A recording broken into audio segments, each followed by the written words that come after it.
And welcome to the Jim Freeland Show here at the Oracle Broadcast Network.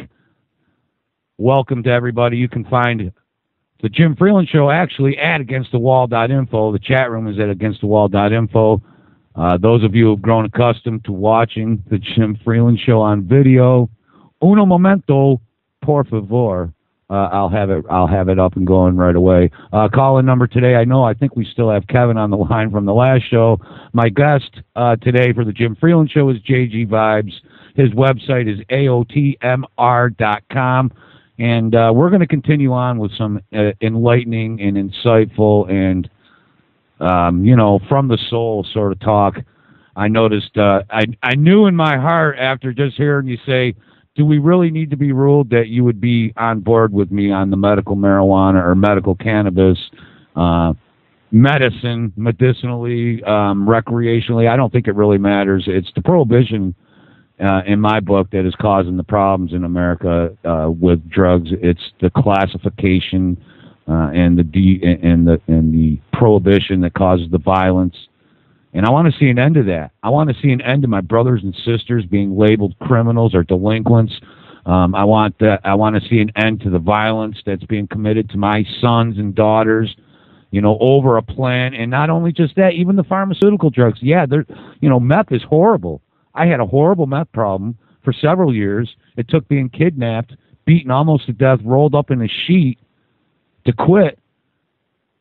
But it would. What I wonder about that meth and stuff though is if cocaine was legal, right? If cocaine was never made illegal, I wonder if crack and meth would have even ever been invented. Probably because not. I think that stuff was invented because people couldn't get their hands on coke, right? And then that stuff ended up being 10 times worse. Yeah, and then they pump it into the streets and with the. Oh yeah, without a doubt. Well, and it's not just the violence committed by gangsters and thugs. It's the violence committed by the state on us over it. Violence begets violence. Everything can't state. The only thing state has is violence, and if that's where we have evolved as a species, is violence is the answer to everything. The only way, compliance, violence, punishment. Then obviously, it's not our generation that's going to see the change, man. And we have to do the right thing, and that is to teach our children, right, man? Oh yeah, definitely. We need to lay down a solid foundation of ideas for the next generation, and we need to teach the next generation what it's like to be free. Through our action, through negotiating with them instead of yelling at them and trying to mold them into what you want. And what you were talking earlier about prohibition and about, it doesn't matter even if it didn't have medical value, it shouldn't be illegal. And I completely agree with you there, and I think that kind of goes to a little bit of a deeper issue about inanimate objects being banned, because I think that that's something that throughout history, that these control freaks, whoever they have been, in earlier parts of history it was mostly religious based, so they would be able to throw people in dungeons for possessing any kind of sacrilegious material or anything like that. So and then things got more free in America, and then they had to find alcohol. And then once the alcohol prohibition ended, if you look at what the drug enforcement agents in America were saying, like Harry J. Anslinger and people like that, they were saying straight up, we need a new object to replace alcohol that we can justify these massive bureaucracies for, and that we can, I've heard some activists call the drug war a Swiss Army knife for cops, as far as if they want to get in your house, yeah, man, it's free reign, man. You know what I mean? It's like automatic, and now they've done away with probable cause pretty much.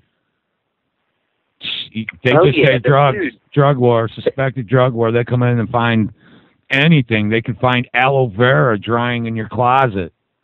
Well, they can even look into your power records now and your phone records and everything without probable cause to see if you're suspected of, growing. Yeah. But with my last charge, I was driving to work at night, and I got pulled over for not having my emissions done. I guess they sent me something in the mail, and I didn't get it because I had just moved. So was supposed to get the emissions done on my car, but it wasn't done. So they pulled me over. Car didn't smell like weed or anything. I wasn't driving crazy. I acted completely normal. But because of the fact that I had a prior marijuana conviction on my record on his little computer when he pulled me over, right away he has an attitude with me, and he tries to get me out of the car. And I say, why? Am I being detained? I ask him all the questions that they say you're supposed to ask on the YouTube videos and stuff, And he freaked out and ripped me out the window. And he had 4 other cops there with tasers and stuff. So, there's no probable cause. There's no Fourth Amendment. It's all out the window. And then they tried to say that I resisted arrest on top of that. So I totally had to plea down and just take the probation and get through with it. Because then my judge was an 80-year-old ex-cop. So, yeah, there's no... And all that stuff that they say that we have to protect ourselves, it's not there. It doesn't matter, Like you were saying about the Constitution earlier, I mean, the ideas that are embodied in the Constitution are wonderful ideas.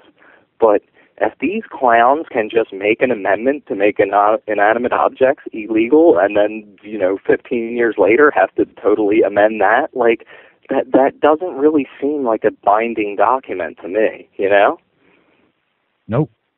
Well, it hasn't been used. The thing of it, my view of it is like this. If it hasn't really helped me so far, why am I going to count on it to help me in the future? I mean, they've used it they've used it to essentially turn me into a slave in my own country. I can't even leave the United States now. Yeah, absolutely. I mean, like I said, the ideas embodied in it are great, and a lot of them we should totally, take with us into the future. But I think the idea that there's a piece of paper that's going to hold back oppression, it doesn't seem to be what has happened so far, especially if they could keep on rewriting it, Yeah, absolutely. They can rewrite it. What good is it if they can? I mean, to them, in their view, in their eyes. Yeah, that's kind of how I feel about it, and I think a lot of people point to that, and the Supreme Court's totally corrupt, and they can change all this at a whim. So it's if you can rewrite the rules as you go, and what are we doing here? Yeah. And everybody, in 1984, where it was nobody remembered what it was like before the change of power or whatever, or before things got real bad, and that's kind of how it is today. Nobody remembers Prohibition. No, and and when we talk about, do we really need a government?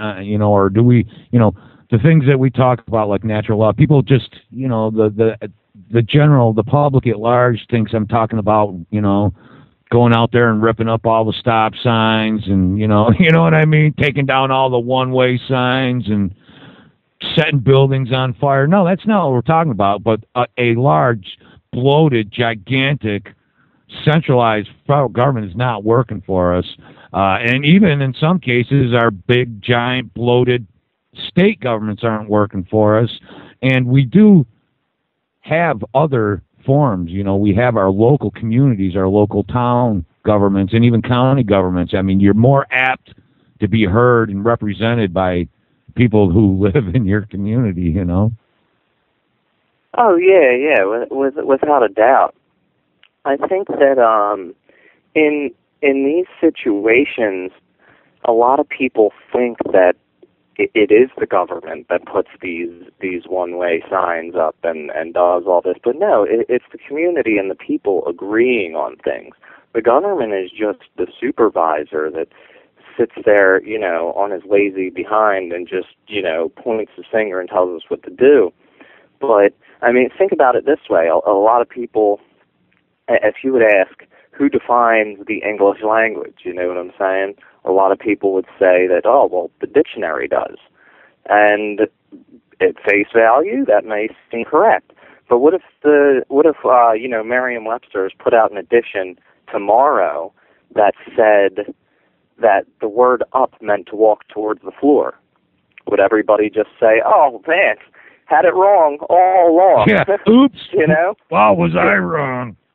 Yeah, so, I mean, people would say, oh, no, this is screwed up here because everybody in our community has agreed that this is the way it is. Just because the authority has documented it the wrong way doesn't mean, that that's the way it is. And that may seem like a little bit of a stretch, but it kind of shows you that just because there is an authority of something, a so-called authority that puts these rules down, does not mean that those rules came from that authority. And it doesn't mean that we need those authority or that authority to have those rules.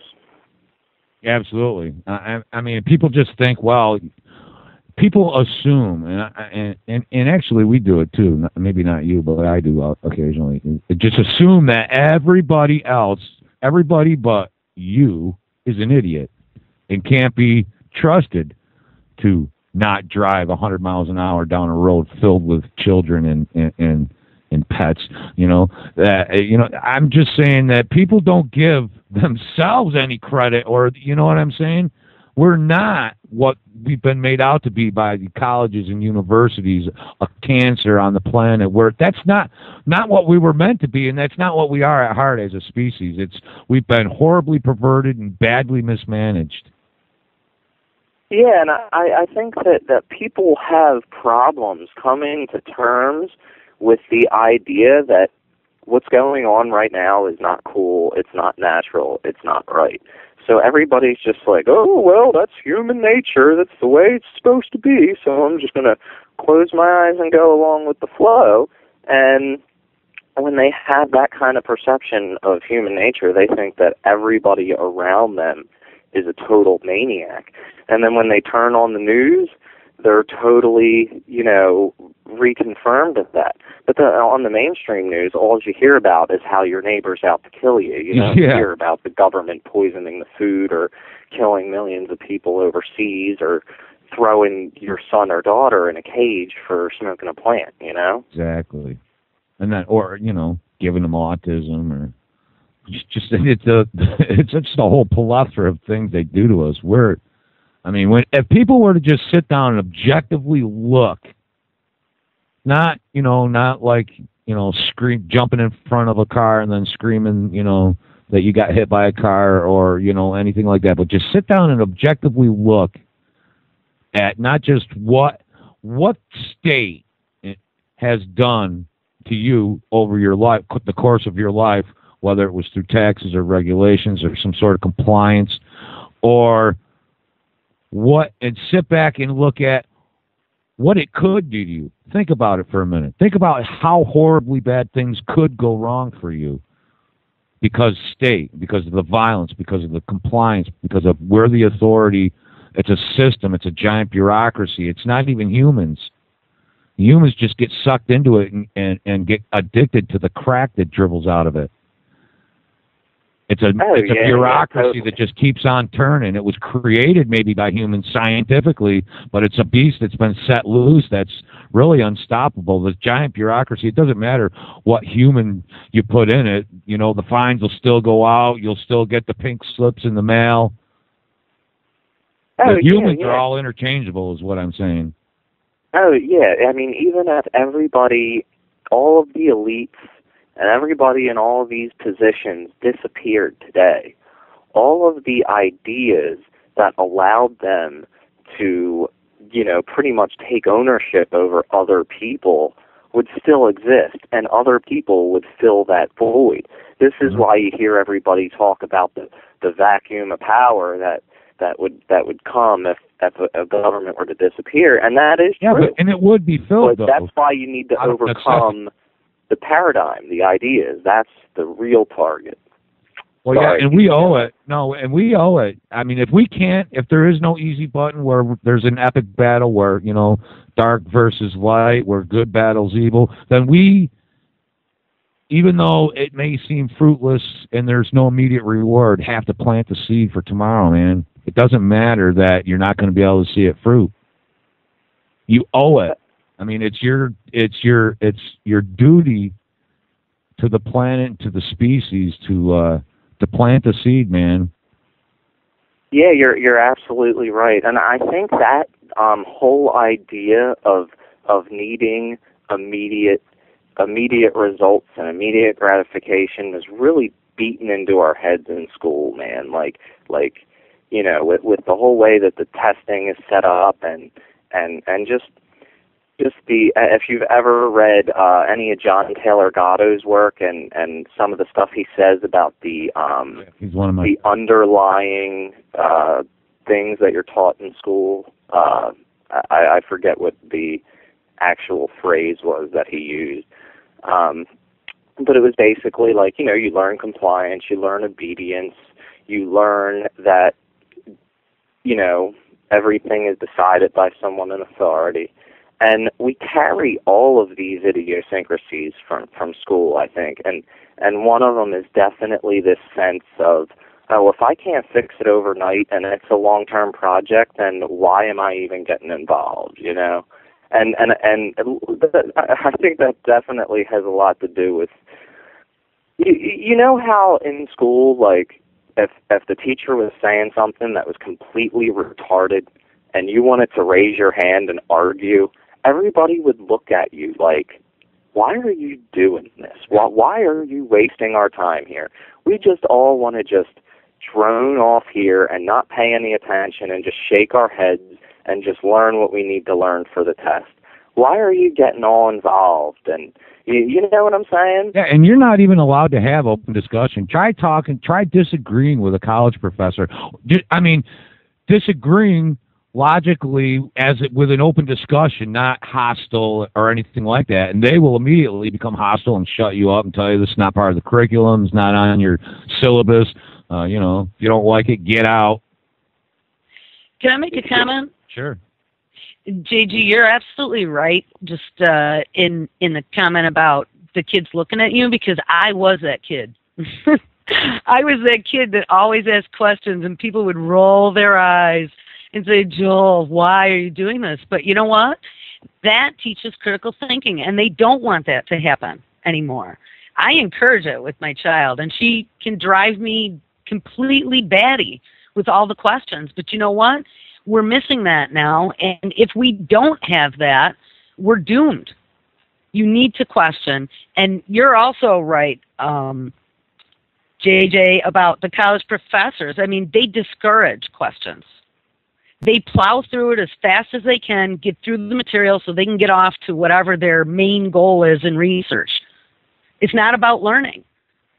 And I had that discussion with one of my professors.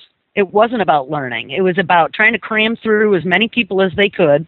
Yeah, and trying to cram their personal agendas into your head. Exactly. And it's total BS. Our education system is broken. And why are we putting college kids into hundreds of thousands of dollars of debt? I mean, this is the biggest scam on the planet. Education should be free, and with the internet, it can be. We have Ivy League universities that have their entire courseware online, and you could be getting an education from top-notch educators and have your choice of 10 of them for free. It's not about the test. It's about the passion to learn, and it's a complete scam. Oh, yeah.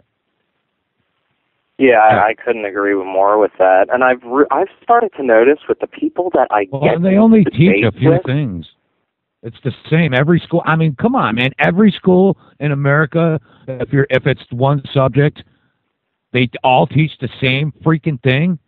There's no variety. There's all schools. Curriculum is handed down from the government to all schools. Oh yeah, definitely. And I mean, with these universities, I mean, you guys bring up a really good point, because a lot of these kids that I get into debates with that are fresh out of college, their heads are even more screwed up than somebody just out of high school. Absolutely, they're completely brainwashed. Absolutely, it's really like I'm so disappointed in like the immense amount of excitement and knowledge in some of these people, but they're just totally misled down the wrong path. Yeah, and they couldn't survive. They couldn't find their ass without a GPS. I say both hands, but they couldn't. They couldn't find their ass with both hands. They need a GPS to get to the bathroom. I mean, these are people, that have just spent years being educated. They come out so, if you could just keep feeding them, iPads and iPod and I like to call them iSuppositories and iPons.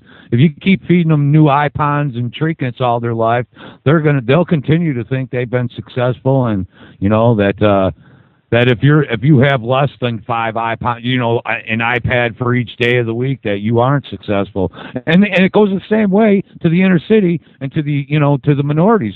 A black guy, his vision of being a successful person is exactly what he sees as a big fat rich white dude. He doesn't see a successful black man as a guy maybe that helps in his community, that has risen above, that realizes that money is just a joke. It's just a scam. Money is another form of slavery, and he helps his community, and he helps the boys in his community become men who understand these kind of things.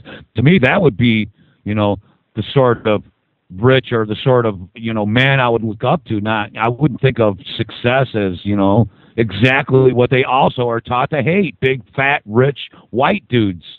At the same time, but they won't feel like they're successful unless they got a Cadillac and and all the same things that a big fat rich white dude has, because they've been told that. Yeah. Women didn't know that their rights were being that they needed to be freed from the kitchen until they were told that. Yeah, and most of the throughout history, most of the people who were oppressed like that didn't even realize that they were oppressed, and they were totally cool with it. Yeah, and then they were told, Yeah, it's exactly. a joke, and we're supposed to rely on this system that we're been born into. I don't trust it. I don't want to use it. And I don't feel like I have to. I understand there's risks in life, and if I go and buck against the system, there's a risk that you're either going to have to be willing to take it, or you're going to have to watch life, and you're going to have to watch things through the Venetian blinds in your living room. You're going to be one of those, I'm glad that didn't happen to me. But that's not my life, man. Well, yeah, and I mean that I'll have to point back to the education system again, because that is that conformity that's bred into us. You know what I'm saying? Don't break from the mold. Don't buck the system. Don't ask questions, Yeah, absolutely. Now let's talk. Well, all right, we got a few minutes before I have one break, and that's at 12:30. I'd like to meander on over to natural law and universal morality. These are some of the things that I know that you might have an interest in. I actually just reading some of the stuff that you've written, and I am intrigued. Well, that's a lot of this. Really, what kind of set all of these ideas into my head, at least as far as non-aggression and voluntarism, because these are all ideas that I'm still working through myself, and one of the things that I found was this issue with morality, and everybody has this perception of morality has to come from an authority, and the authority is allowed to break that code, and that just seems like a total system of nihilism, pretty much, where people could just make up the rules as they go, as we were talking about earlier. And if we're all created equal, then why don't we all have to abide by the same rules? You know what I'm saying? Amen, brother. Testify. What was that? I said, amen, brother. Testify. Exactly. I mean, if we have different rules for different people, I think that's a recipe for disaster. And look at what we have right now. We have this all-powerful criminal organization because we've let them get away with it just because their own rules say that they can do it. And that's really the fundamental issue here, because when you apply the same rules to them that is applied to yourself, you realize that everything they're doing is a violation of your rights and everybody else's What's rights. wrong with you deciding what's moral instead of being told what's moral? We have to be told that we have the moral authority to bomb other countries. Why can't I decide what I feel is moral or not? Well, yeah, I mean... Am I not to be trusted? Most people, JG, most people could never even... Here's half the problem. It's because we've been convinced that there's an authority. We've been convinced that there are experts. And most people sitting in their living room could never imagine that they themselves could spend a few hours a day for a few weeks and then actually go and debate a person who has the title of, expert, or the title of authority, or I am with the government, and be... I'm here to tell you, man, 7th grade, dude. I made it through 7th grade. I never made it to 8th grade. And I could sit and debate almost any topic with almost any authority and do it logically without breaking down to insults and calling them names, unlike most of the experts or authorities, because I just would not agree with them. And once they realize that you see through it, then they will always and ever break down to insults and calling you a kook. Oh, and then next thing you know, I'll be a truther. So, people just have to have confidence in themselves that we are individuals. It doesn't matter where you are. The truth is the truth, and reality really is reality, and it's contingent upon the beholder. You can see it, you can go out and see beauty, and you can see the truth. That you don't have to take the word of somebody. Yeah, absolutely. And I think it all comes down to the fact that, like, we all want to live in peace. You know what I'm saying? We all think that it's bad to hurt people. We all think that it's bad to take people's stuff. You know what I'm saying? So I really think that is all we need. Who cares what somebody else smokes or what somebody else does in their bedroom? I mean, that's aesthetics. That is not a moral situation, and that's what these people in authority have told us. They have told us that what you do in your bedroom is morality, and what you put into your body, that's morality. But there's no emphasis on your interactions with other people or organizations' interactions with other people, if that makes any sense. So they like to focus so much on people's personal decisions that don't affect anybody else, instead of just saying, hey, violence is bad, let's not do the violence thing. Yeah, it's the whole idea of violence and punishment. I mean, as a species, as a race, and we all are one race, we're all one species. There's not a bunch of different races running around.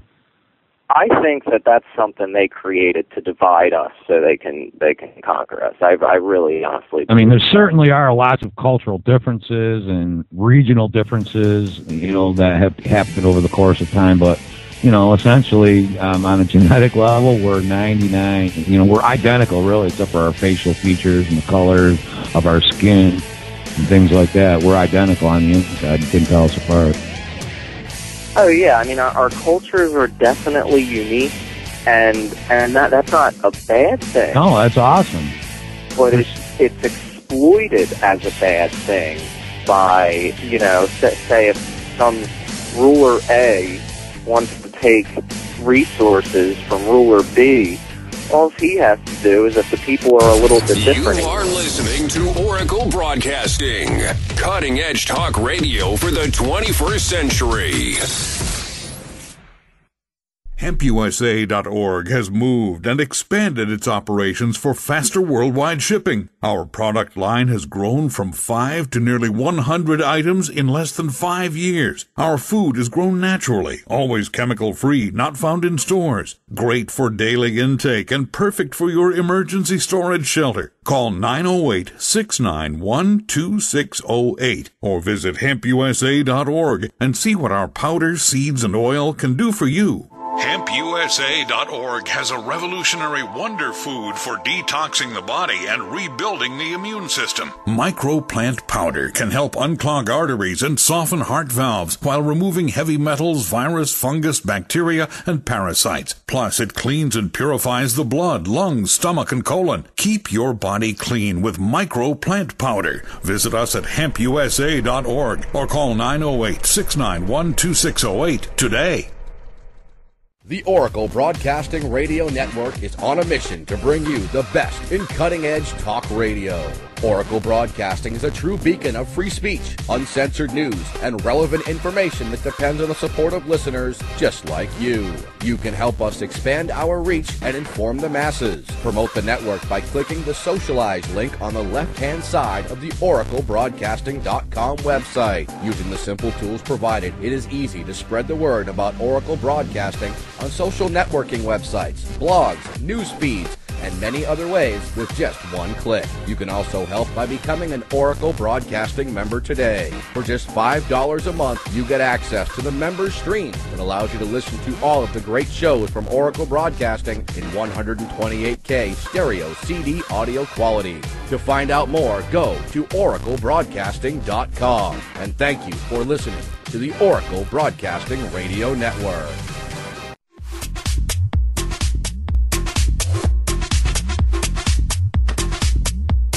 Amazon.com has become a leader in online retail and is a place where people can find and discover virtually anything they want to buy. Amazon offers thousands of products including books, movies, and music, full range of electronics, computer and office, sports and outdoors, dry, storable, and organic foods, health and wellness, survival and tactical gear, home and garden, and much more.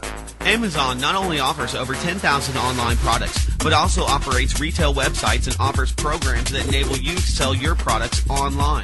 By making your purchases through Amazon.oraclebroadcasting.com, a portion of each purchase goes to the Oracle Broadcasting Network. Find great prices on hard-to-find items and help support Oracle Broadcasting at the same time. That website again is Amazon.oraclebroadcasting.com.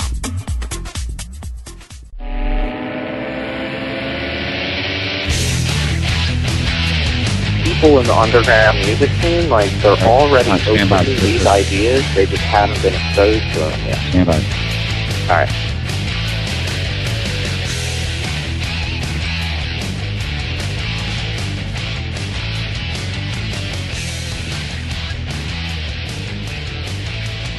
All right, we're back live. The James Freeland Show here at the Oracle Broadcast Network. You can email me personally at truthrising@gmail.com. My guest today, JG Vibes. Hey, what's your email address, JG? I'm sorry, what was that? What's your email address? Oh, it's jgvibes at aotmr.com. aotmr.com. There you have it, folks. Hey,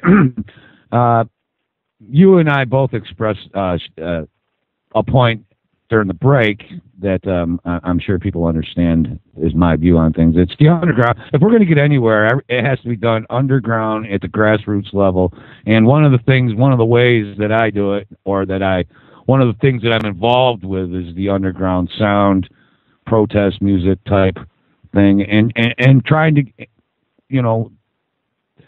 shape or influence some of my own local music here, which I had, was sort of hit and miss. I've had a little bit of luck, but I definitely believe that we need to support our local underground artists, whether they're musicians, whether they write poems, whether they do art, whether they, even do murals. There's so much underground art that is racially, that is, toned or tuned in to the awareness.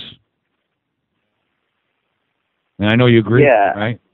Absolutely. I'm definitely on the same page there. I think that we have in our culture a lot of the ideas that people carry with them come from this propaganda that's on TV, that's in their favorite music, and a lot of the mainstream stuff.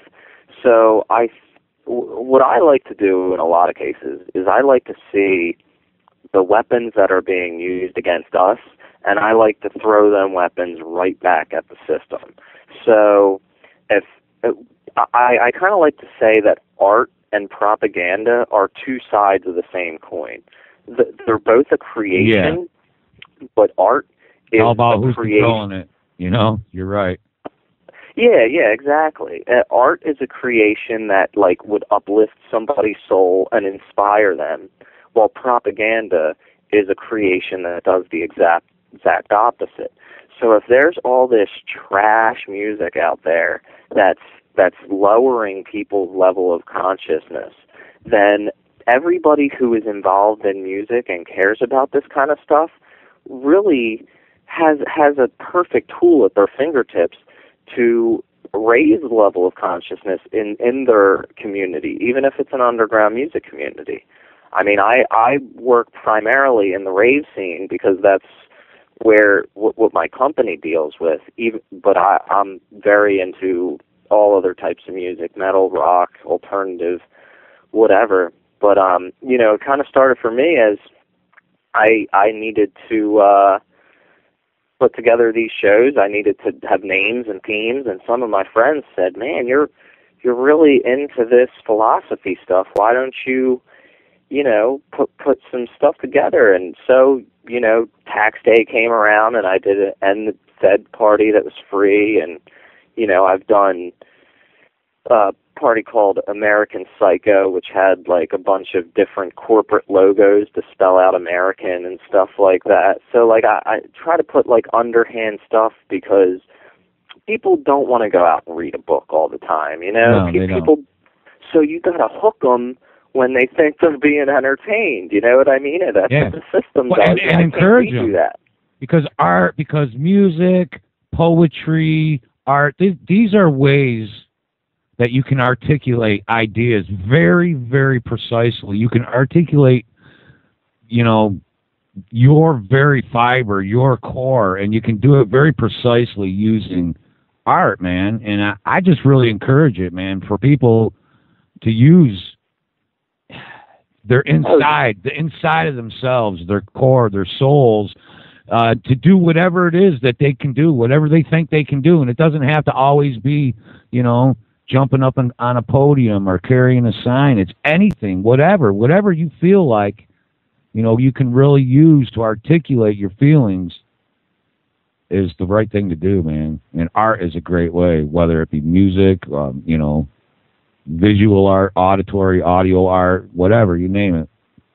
Yeah, I mean, even throughout history, during way back, before there was even electricity, there were people who wrote books that seemed to be about one thing, but they had so many deeper meanings and underhanded things against the establishment. And in those days, it was so impossible and so dangerous to speak out that's how people had to do their activism a lot of times, through art. That was the only option that they had available to them. And I think today we have such a more amazing ability to, reach people with them. Absolutely, brother, because you can not only articulate, but you can celebrate, because there ain't nothing like clapping your hands and stomping your feet, you know what I'm saying, and being happy with people, with other people, sharing the experience of humanity and life with others. I mean, we lose sight of that, and I try not to, but I find myself doing the very same thing sometimes. But it's not. Yeah, you should not be ashamed to celebrate either. No, not at all. And I think that's kind of what makes people feel this stuff in their soul, and it's less of a downer to kind of get it through the music, and it's more of a thing that sinks into you. I remember when I started doing this research, you know, it was 1 week, like, you know, those times in your life where those transitional times when you start to come across these ideas and it seems like all this information's coming at you at once. Well, I mean, I experienced that, and I would sit back and listen to, like, Bob Marley or something like that, and I'm like, wow. Like, you know, they create a world of confusion to force on us the devil's solution. Like, what is this dude talking? He's talking about what I'm reading about. And then, like, I'd put on, like, some newer, like, hip-hop or something, like Immortal Technique or Payday Monsanto, and that stuff, like, is in your face. Yeah, it blows you away, man. And I love it. So, love that stuff, man. Yeah, I mean, that's, like, all I listen to these days. I mean, I listen to some instrumental stuff. Of course, I listen to podcasts all day long, but when I listen to music, like, it's my that, friends. Exactly. It's somebody who's on something, somebody who's talking about something, you know? I mean, there's too many. And they're not talking about slinging boulders or, you know, scoring with 3 chicks in the bathroom at the club or whatever. I mean, they're talking about things with substance, excuse me. Things that can sustain your soul, things like, you know, being socially active and aware of the things that are going around with you, man. I love this. Is a great interview, dude. Thanks for coming on, man. I appreciate it too, man. We're definitely on the same page as far as that's concerned. And I mean, this is what started me on my path was music and art and I realized once I got, it was really crazy. Once I started coming across this information and listening back to the music that I've listened to my whole life, I was like, wow, these artists were trying to speak to me for years, and I didn't even get the message until now. Like I was just like, I just thought it was a song. I just thought it was a show. I just thought it was a movie. And no, these people that created this stuff worked really, really hard to send a message. Yeah. And when you have your receptors open, you get them. You can spot the messages like that. But I just think that it's a really underlooked tool in our movement. A lot of people might, you know, get into activism and say, oh, you know, that's just entertainment, that's just music, I don't have time for that. And hey, that might be a really good tool for your activism. Well, if nothing else, it's planting seeds, man, because young people really, you know, the arts grabs them because it isn't authoritarian if you do it right, you know, and it is, and they can celebrate and they can stomp their heels and snap their fingers. And if you've got the right message, man, if you've got the message of freedom, if you've got the message of, you know, of evolution, of social, you know, socially aware issues, that, you know, then that really is a great way to, you know, to articulate your own thoughts and feelings. And, you know, people often say, well, be the change you want to be. Well, you know, that really is, you know, one way. But the thing of it is you really have to change, you know, just to be the change.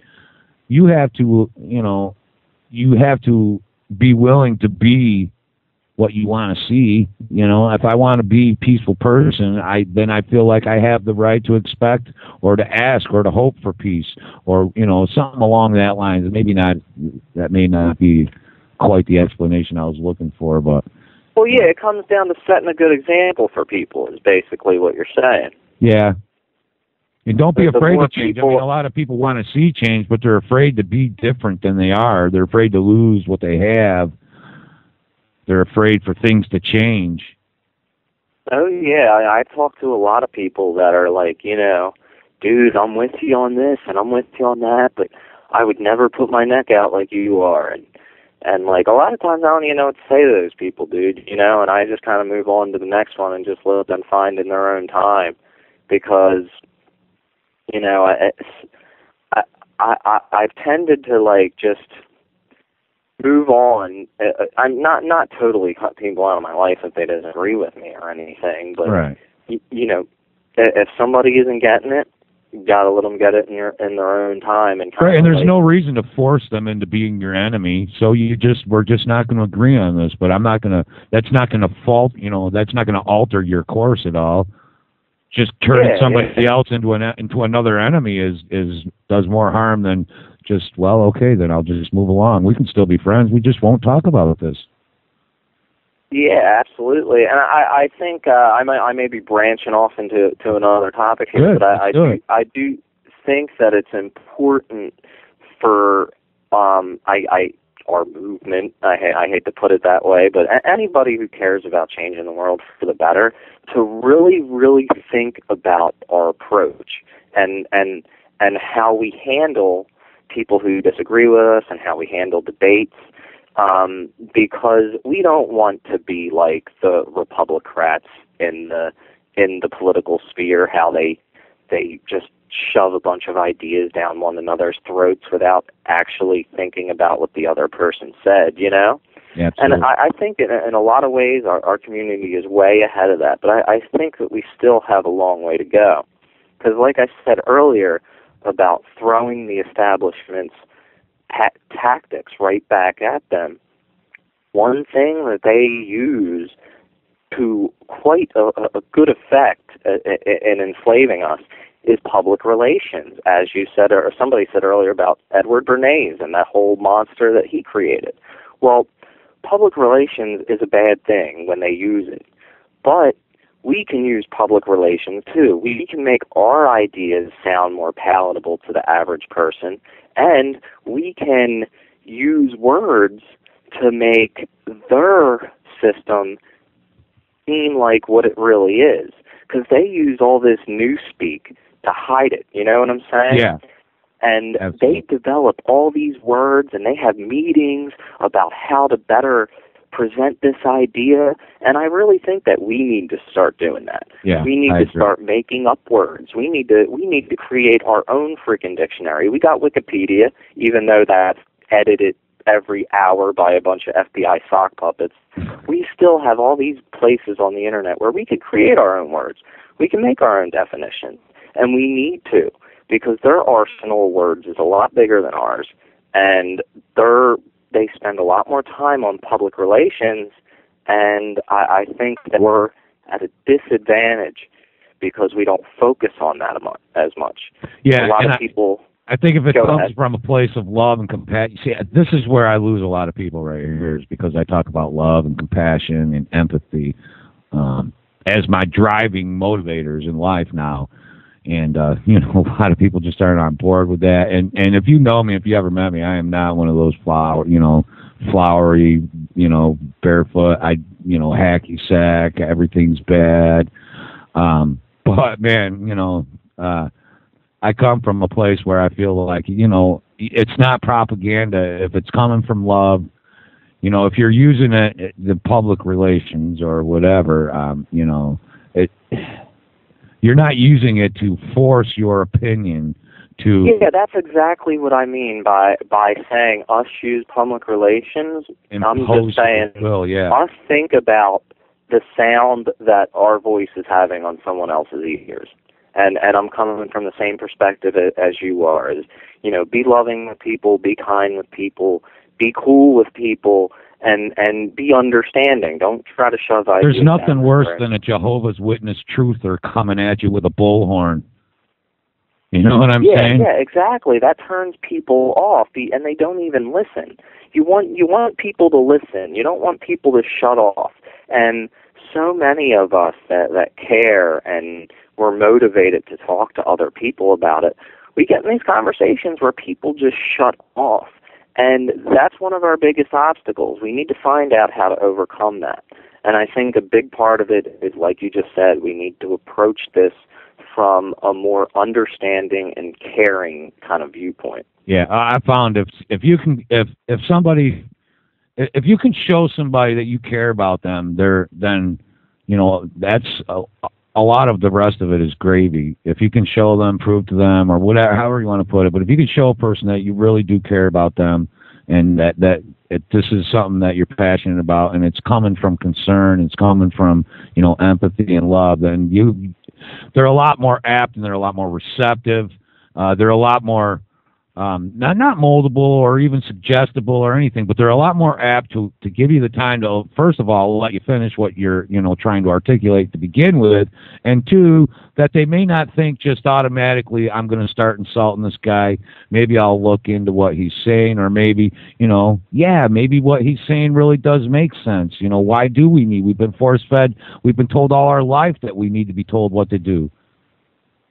Yeah, absolutely. And I think another thing that you kind of hinted at a little bit was we can't expect to completely change somebody's mind in one conversation. You know what I'm saying?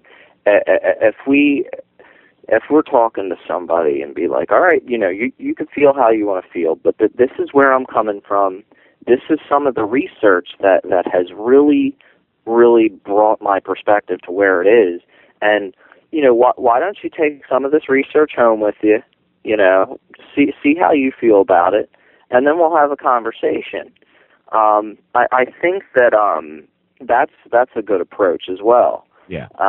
But like I said, that this is one of the conversation that we're having right now. I think a lot more people in our movement need to be having, because good ideas come out of this kind of stuff, and how we approach these topics in debates and just conversations with our family and friends is vital to the spread of these ideas. We don't want to come across like Jehovah's Witnesses. That was a perfect analogy there. Yeah, you don't want to be that guy where when you walk up to the to the step, or you come up, when you show up, everybody's like, oh jeez. Oh, dude, no, I was like that for a little bit. I admit. I was too, but I've learned that didn't work. You know what I'm saying? I've evolved. I mean, I've done so much. I am completely and utterly grateful to, this community that I'm involved with, because I've become 10, just quitting drinking and becoming 10 times the father and 10 times the husband I was. I've become 10 times the man, the human, the 10 times the, the entity that I was. And I'm blown away by some of the, the generosity and some of the kindness that I found around the country through this community. Yeah, dude, totally, man. Good for you. And I've been on kind of a similar path myself. I mean, I've definitely come from some really crazy ideas, and just by discovering what freedom is all about and having more faith in myself and more faith in humanity, I really was able to pull myself out of the gutter. And I've talked to so many people who have had that same kind of situation. Amen, man. Preaching to the choir here, dude. I want people to like me and want me around, not, not call me and dread that I'm coming over. And hey, to be sure, some people don't want to hear what you're talking about. But if you care about them, you're not going to just alienate them and then all of a sudden stop caring about them. You're going to have to learn how to make concessions in life. Life is just, after all, a series of conflicting interests, one after the other. And if you're always afraid to take the short end of the stick, if the thought of humility threatens you or makes you feel less than, man, I'm sorry, but humility is what has kept me, the man I am. I'm just a humble person, really, to say the least. Yeah, I mean, and a lot of us are unfortunately brought up to think that that's not cool. That's not, that's not attractive behavior. That's something that sissies or geeks would do and stuff. And I mean, that's totally not the truth. I mean, that's how healthy people operate, and that's how people have healthy relationships. Yeah. So I think that your perspective is definitely on point with my whole deal, man, and I definitely appreciate to hear that. Yeah, man. Hey, what's the next event you're going to be involved with? Well, right now, as far as the events go, I had some stuff going on in the summer, but it's kind of slowed down as far as the speaking stuff is concerned now. Right. But I'm going to be starting my shows up again in the winter. I'm going to be doing a reunion tour. And actually this weekend, I'm going to help set up for the Free Your Mind Conference fundraiser that they're having in Philadelphia. Mark Passio's setting up. Oh, sweet. Yeah, I'm just going to help him out. I don't even know what I'm doing, if I'm helping with sound or whatever or anything like that. Hey, brother, the first time I went down to help Poker Face and them guys with Freedom Palooza, I parked the cars. Nice. Yeah, hey, man, anything you can freaking do, man. Yeah, I mean, anywhere I could help in. When somebody's doing something within driving distance from me, I'm totally down to help, Me too. So, but yeah, I just started with the show on UCY TV, Voluntary Hippie Radio. So definitely worth checking my out. podcast before would be whenever I got an interview, and I kind of just repost it as a podcast. But now with the show, I actually have to be on point and actually get one out every week. Right. So that's kind of been where a lot of my focus has been recently. Oh, well, cool. And let's plug your website. Let's get people going there. AOTMR.com. That's AOTMR.com. You can find JG Vibes there. Links to his book, Alchemy of the Modern Day Renaissance. Definitely. I don't have it. I was going to say definitely worth reading, but at the website you can check out a table of contents, and it's got like all 87 chapters, and it's all, half of it's the negative stuff, the Monsanto, the fluoride, the banking, and then the other half is the positive stuff, the art, the internet, the future, the spirituality, the psychedelics, the marijuana, all that's in there. Awesome. A man after my own heart. Ricky Simpson's a friend of mine. I actually have quite a few friends that are very, very passionate. Right, actually down near you in the area. I got a friend, Sean Hemp, Sean House. Yeah, he actually makes hemp pretzels and other products, and he employs locals and local farmers and local bakeries, and it's just a beautiful culture and a beautiful community to be part of. Hey, JG, thank you for coming on the show today. This has been the Jim Freeland Show at Oracle Broadcasting. I'll see everybody tomorrow. I hope you enjoyed the show.